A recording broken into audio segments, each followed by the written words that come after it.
want to talk a little bit first about the goal. What's the goal of yoga and what's the goal all the way around? It's to be peaceful, easeful, and useful at every minute of your life.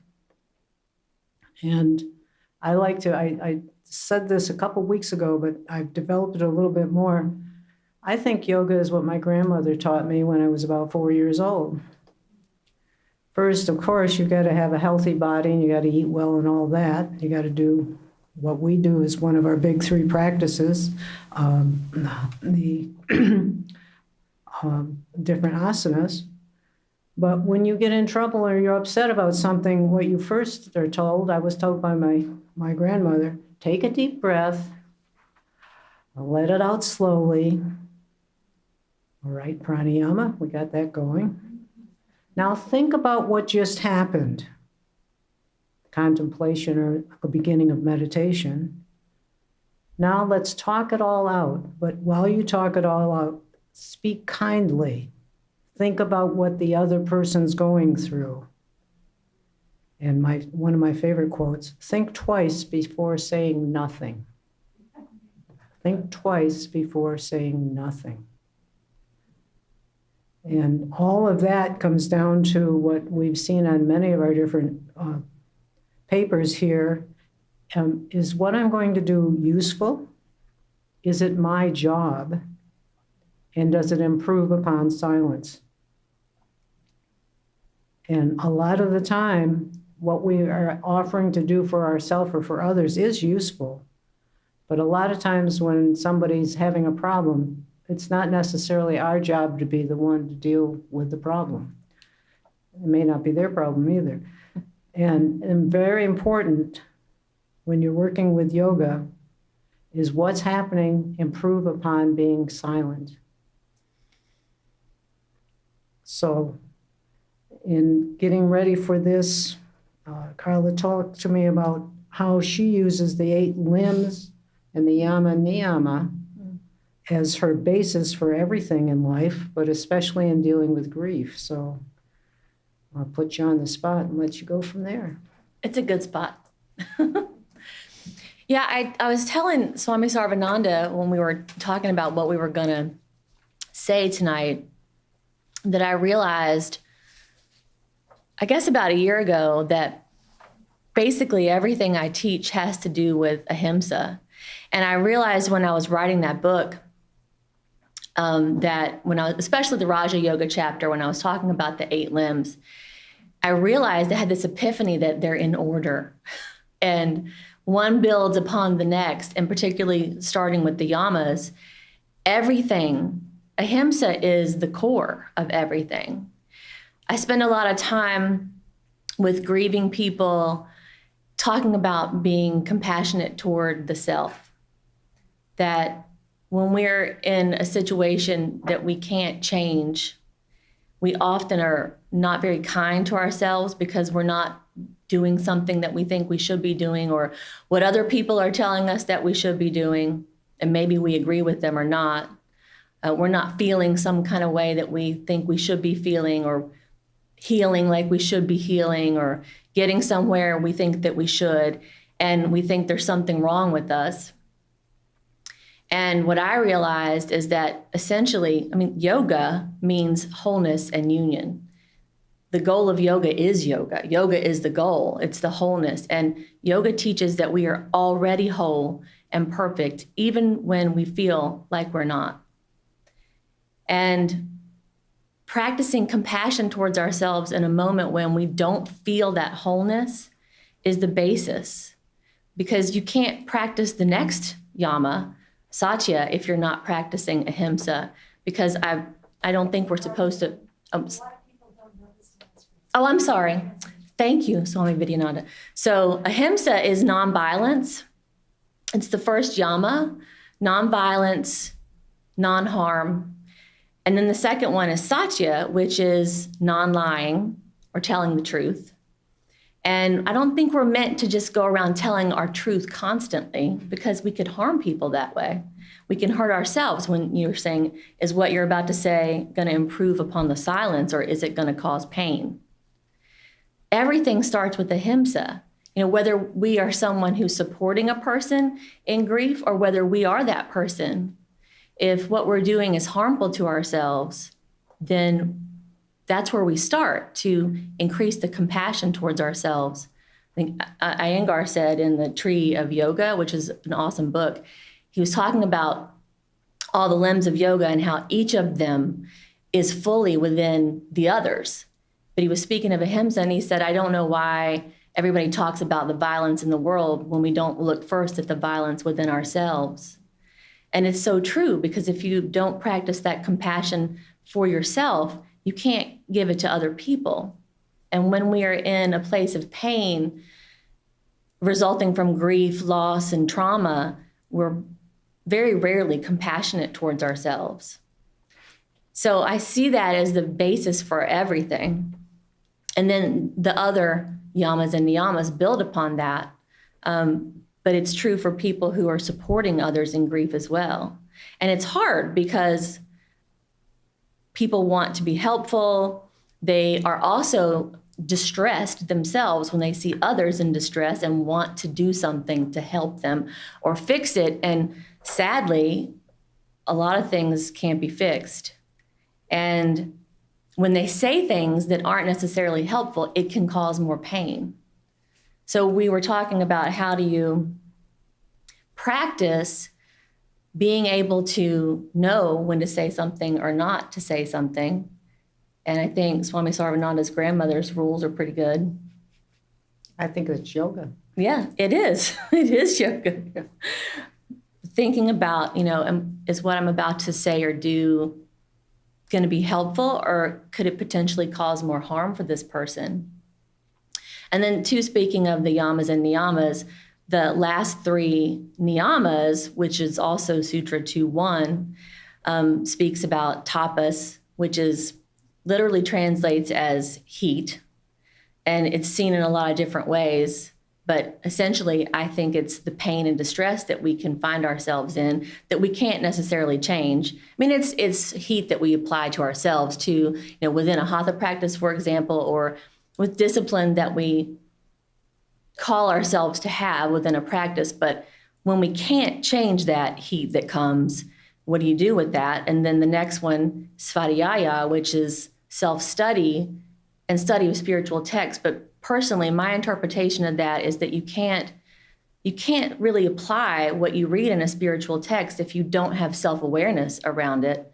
So that self-awareness around the tapas that comes, and then applying, if it's appropriate for you in that moment, your spiritual text around your self-awareness of that, and then surrender, which is the Ishvara Pranidhana.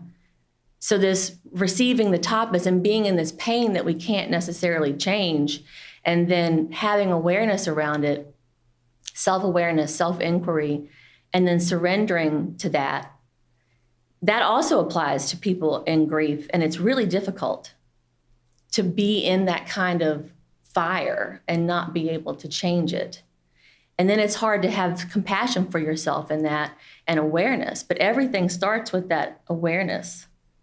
Yeah, and we're going to try to throw a lot of stories in here. And what she's talking about as a chaplain, a lot of times I went up and down Route 20, which goes from here to Charlottesville pretty much. And in the 16, 17 years that I've done different kinds of chaplaincy, on Route 20, I went to at least 17 and I think 20 accidents, most of which ended up with somebody dying.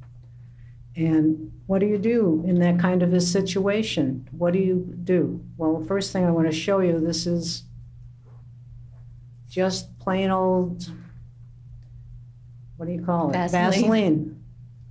And if you talk to any major policeman on Route 20, they now carry this with them. That's because this chaplain, so many times someone would die and the wife or husband would want the ring taken off the person that had just died. So I finally figured if I put this in my glove compartment, I was all set. And I bought a whole pile of little ones like this and gave them to the various policemen. And that's how you spread yoga, by telling people, here's a tool you can use. And I just think it's very helpful to realize that when you don't know yourself how to handle a situation, you've got to try every trick in the book.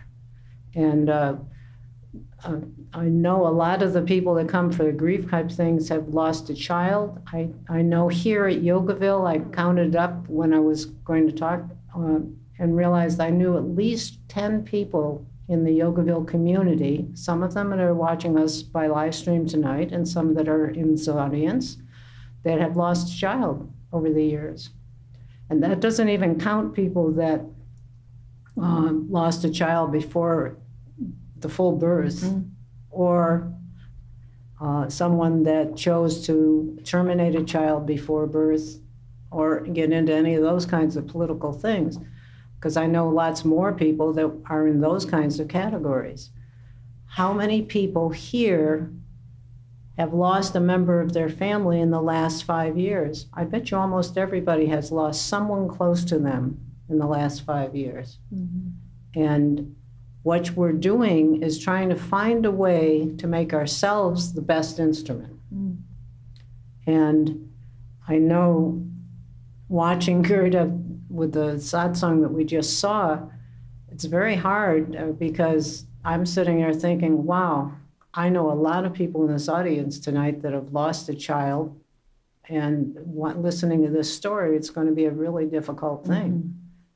And it's just something that is part of life, is the fact that eventually our life this time ends. And if it's someone that we're dealing with and helping, we've got to figure out how we're going to be the most sane to be able to deal with that. Another one of those deaths on Route 20 was a lady that was mad at her husband. So she started speeding up the car and went around one of the bad turns, flipped the car over, and she was killed, and he was in the hospital for a very long time after that. And a little bit of anger can get you in a lot of trouble. If we're trying to be peaceful, easeful, and useful, then maybe we take that moment to think about what's our next action and not rev up the car and whip down the road. So that's one kind of story I'd like to share. And there was one other, I know the story I wanted to tell. One other story I want to tell, and then we'll go to the next thing. I had a patient for hospice that I'd had for 4 or 5 years, and she lived in a nursing. I first met her in her home, and then I met her when she was in a nursing home, and she eventually died in that nursing home. She was a lady that had been a very active person in social life in Charlottesville, and she was a very good golfer. And she used to like to tell me, and when she was at home, we would go out and she would take me to some place where she had played golf, and we'd go see the whole field or whatever, wherever she had done any kind of practice. And the day that she was about to die, she said to me, let's play golf. I said, okay. And she sat there in bed and she played 5 holes on her favorite course. And she described what the course looked like. She described the club she was going to choose. She described the tree that she always hit with some ball, the whole thing. We got to the 5th green and she went to putt and she died.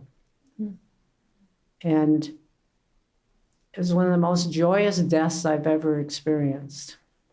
And it was also very painful because I'd known this person for a number of years. But she had gone out thinking about something that was really important to her.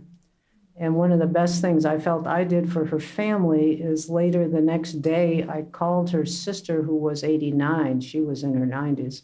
But her sister was 89 and was in another state in a nursing home. And I went through the whole thing with her.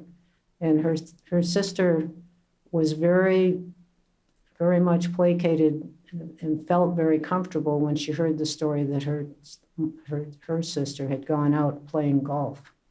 And It's just the kind of thing one can do is try to figure out what works best for everybody. And she thought what worked best for her, and she used it.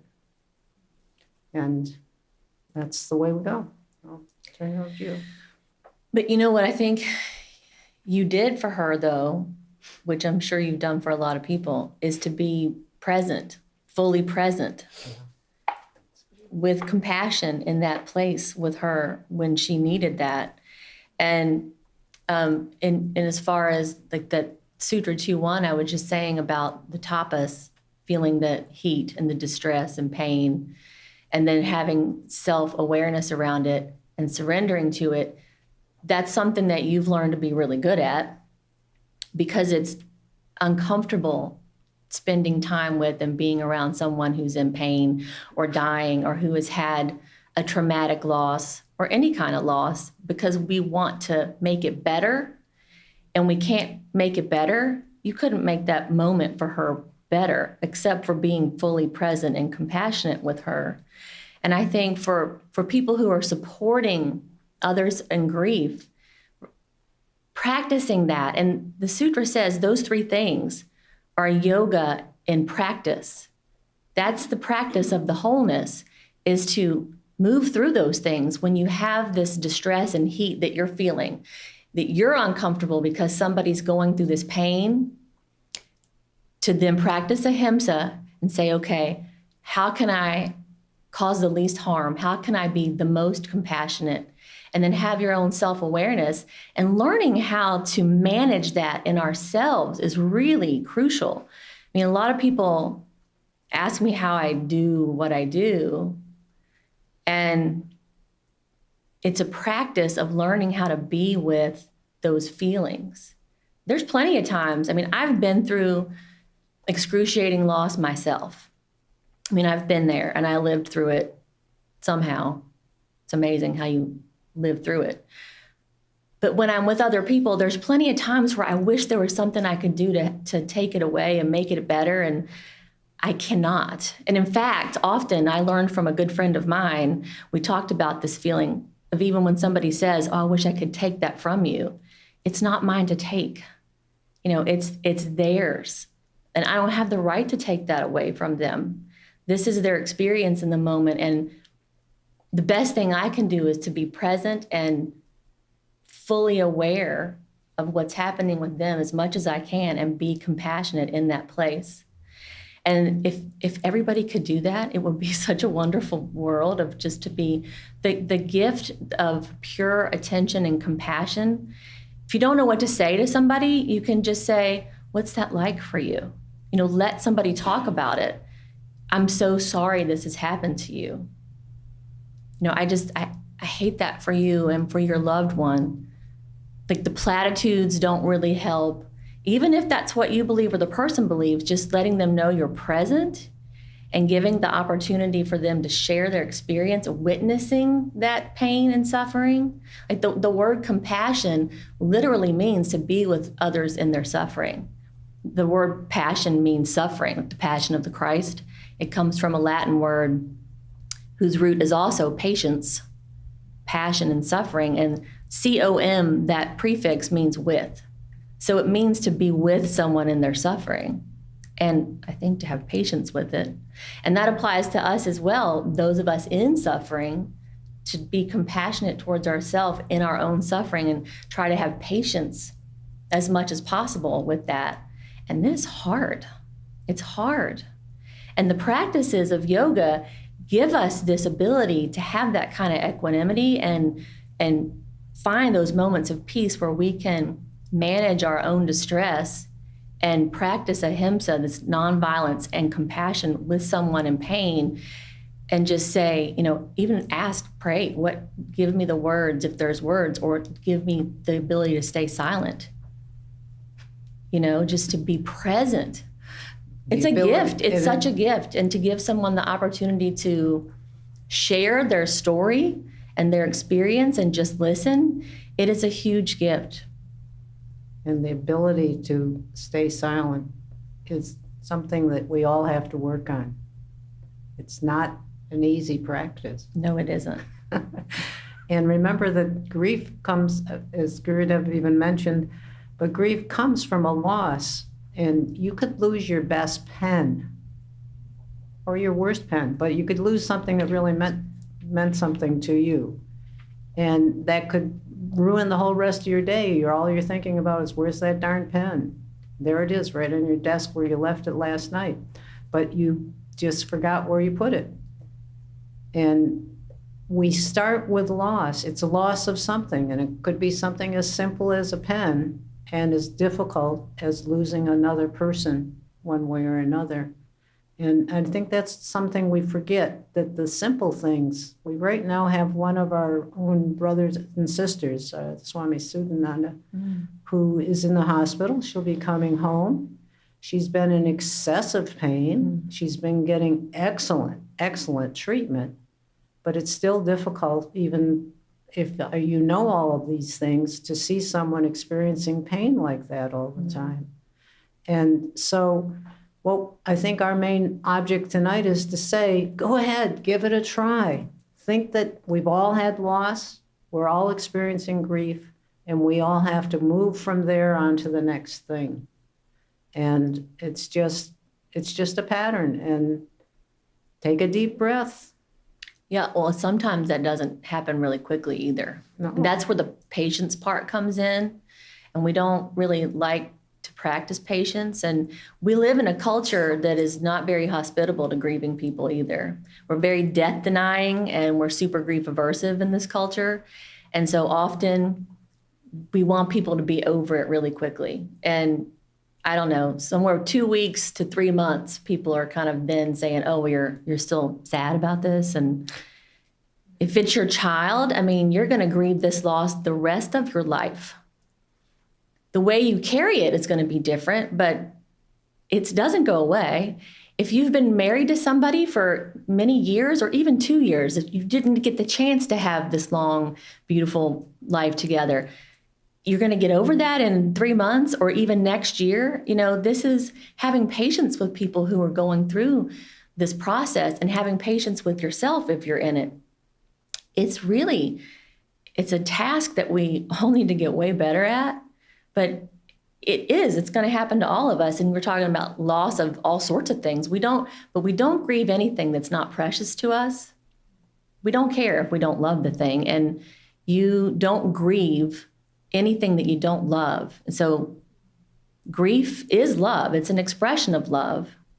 And it allows us to continue to feel, we can feel that love, but they're not here anymore. But that love is still, it's the bond that you have. And it's necessary too, because we need to continue to have those relationships with people, even though they're not here in the physical world. I mean, everybody who loves Gurudev continues to have a relationship with him. I mean, I never got to meet him in the body, and I have a relationship with him. I talk to him all the time. I mean, we talk to him, you know, we behave as though he's still here because he is. It's different, I'm sure, now that he's not in the body anymore for all the people who knew him. But that love is not changed, and in fact, can go deeper even. So the practice of the love, that's another part of this, to recognize the love that connects you, because grief is the price of love, and you don't grieve if you don't love. And I've said to a lot of people, I've never met the person yet who would trade the love to be rid of the grief, though. And I found personally in my own life that even in the most excruciating pain, I could still connect with the love. And when I could focus on that, it didn't take the pain away, but it could help soften it somewhat. And then more and more, as I practiced those things, then I could connect more with that love and that connection. The yearning is still there. I miss my son. I wish he was here. You know, I wish I knew who he would be now. This month will be 13 years. And it just changes over time. But we shouldn't have to, you know, get rid of the relationships of people we love who have died. They're still important to us. And I think that that's something that's not necessarily validated by our culture either. But it makes total sense, you know, and I think grieving people intuitively know that. They know that it makes sense to continue to have those bonds. But that's what yoga's about. Like yoga says, we're always whole and we're always connected. We can't be separate. But the truth is, the reality in this physical world is that we often feel isolated and separate. And that's okay too when you feel it. Try to have the compassion for yourself and others when they're in that place where they don't feel that wholeness. But to continue to practice and continue to practice, that's what helps us to eventually have those moments where we feel the connection and we feel that they're present and we are whole. And the more you practice, the more you have that feeling, and we can carry the grief, and we can be more present for others when they are carrying grief. But it's all a practice. Yoga is ideal to help us move through grief and loss. And so many ways of yoga, all the branches of yoga, which is another thing that I just love about integral yoga, because we're taught all the branches. The bhakti yoga of devotion and karma yoga, service to others. I mean, there's research that shows that this is helpful for people in grief and depression to move through by helping other people. It can help you get out of your little box of pain for a little while. There's just so many things about yoga that are perfect to help us move through these things. We also hang on to things in different manners, and sometimes we are able to move past it, and sometimes we have to look again. Mm-hmm. I think the look again is another part. For me personally, for my physical family, this next week is the worst week of my life. My brother died on the 10th of February. My father died on the 12th of February. My mother on the 13th of February. All 7 to 9 years apart from each other. My sister and I don't know if which one of us is dying on the 11th, but obviously somebody is. And the other one's either on the 9th or 14th, so there you go. We figure. And I was told by an astrologer when we were in Sri Lanka that I would live to 103, so I figure on the 9th of February, when I'm 103, it's time to say goodbye. But the fact is, it's a week. For me, it's a week of joy, to think of all the good things that happened, to think of all the things that I learned from those experiences, and not get stuck on the family part, but get stuck on, look at these 3 good souls that really influenced me. And when you look at grief and you've had the loss, you had a loss of someone that couldn't speak, yet that was a good soul that taught you lots of lessons. And I think that sometimes we forget that in our having things change as they do in all of our lives, we don't look at what the good things were that we learned from that person or that experience. I'm still learning. Aren't we all? Mm-hmm. But the grief part, the loss part, as she said, the joy through the yoga practices is what brings us back around to moving on to the next experience. And I think we carry it with us through that, I think about moving forward and taking it with me, the love and the beauty and all of the, I think the pain, as the introduction said, the pain and the joy and the love coexist. That was one of the hardest things for me to learn how to do, that I can grieve and I can have that pain and also at the same time have beauty and love and joy.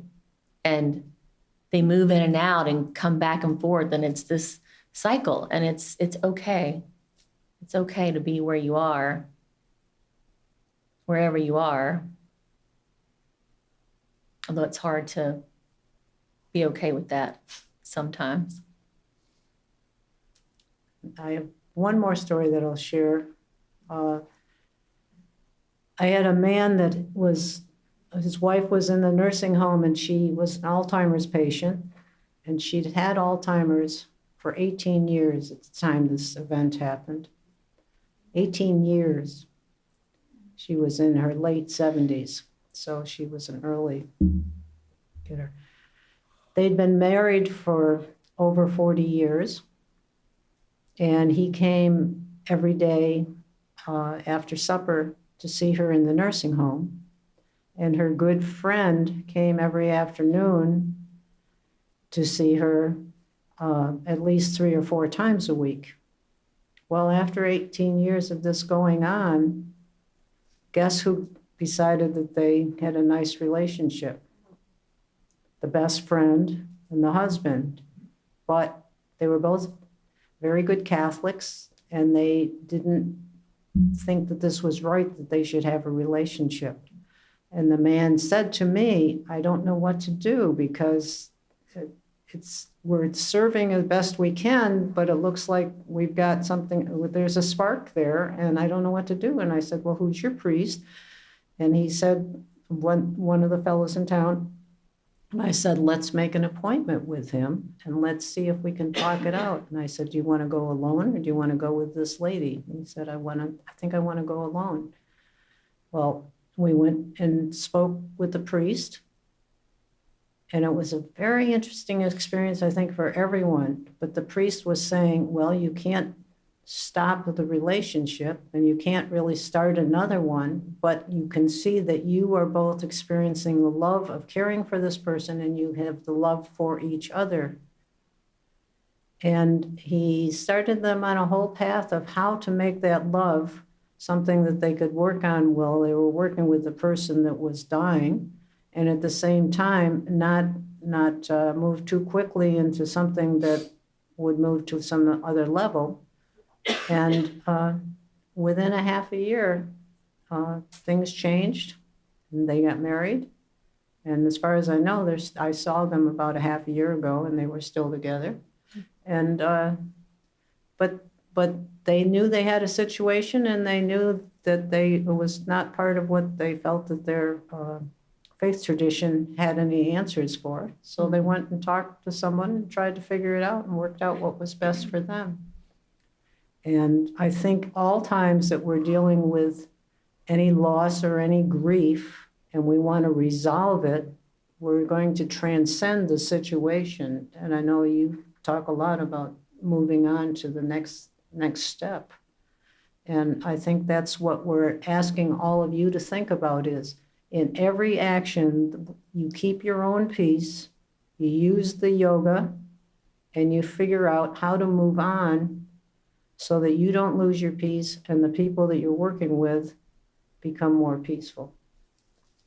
I think it's important too to remember that there's not a timeline though on when we evolve. And I see grief too as a developmental process, and like physical development of a baby, you can't grow to the next phase of development if you don't have the right kind of nurturing and love and support.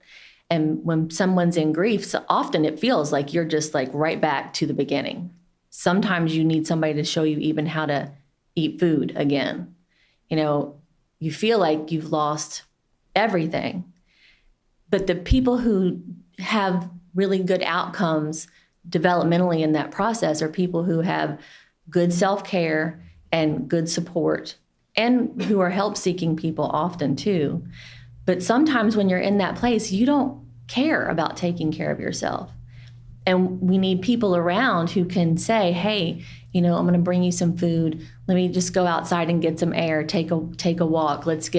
And to be able to trust people around you to have that. So grieving people need that kind of support system where people can come and just say, can I just be with you? Can I help you? I'm going to bring you some food. I'm going to be present. And then eventually people will start to do those things again, to start to function. Grief is not pathological.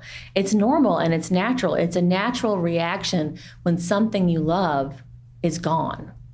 And it's often treated as pathology in our culture, and it is not. And what we need is love.